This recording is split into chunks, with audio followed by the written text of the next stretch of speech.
இன்றைக்கு நம்ம சேனலில் எல்லோருக்கும் ரொம்ப பிடிச்ச ஒரு சைட் டிஷ் உருளைக்கிழங்கு மசாலா செய்ய போகிறோம். சாதத்தோட, சப்பாத்தியோட, தோசையோட இந்த மசாலா ரொம்ப சுவையாக இருக்கும். நீங்களும் செஞ்சு பாருங்கள்.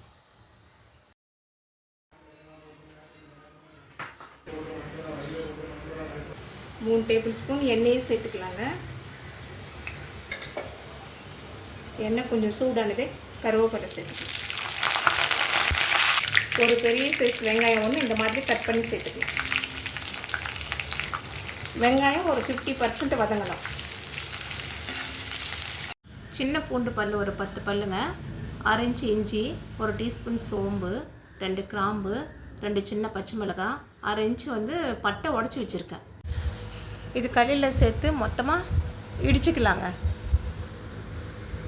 இது கல்லில் சேர்த்து இந்த மாதிரி ஃப்ரெஷ்ஷாக இடித்து சேர்த்தா நல்லா இருக்குங்க டேஸ்ட்டு. மாதிரி லைட்டாக கோர்ஸாக இடித்து எடுத்துக்கலாம். வெங்காயம் 50% வதங்கிடுச்சு. இப்போ நம்ம இடித்து வச்சுருக்கிற மசாலாவை சேர்த்து மீடியம் ஃப்ளேமில் ஒரு 3 நிமிஷம் வதக்கிக்கலாம். 3 நிமிஷம் ஆயிடுச்சு.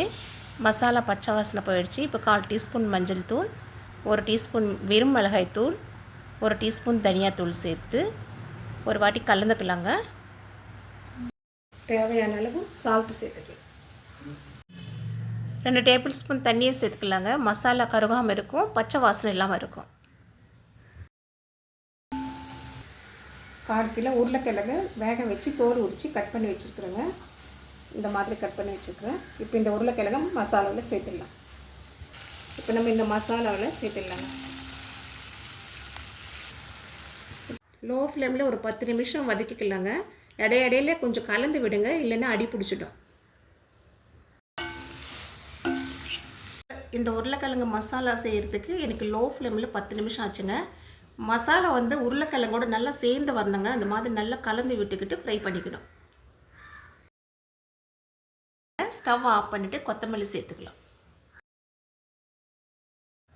உருளைக்கிழங்கு மசாலா ரெடி ஆகிடுச்சுங்க. உங்களுக்கு பிடிச்சிருந்தா லைக் பண்ணுங்கள், ஷேர் பண்ணுங்கள், சப்ஸ்கிரைப் பண்ணுங்கள், காமெண்ட் பண்ணுங்கள்.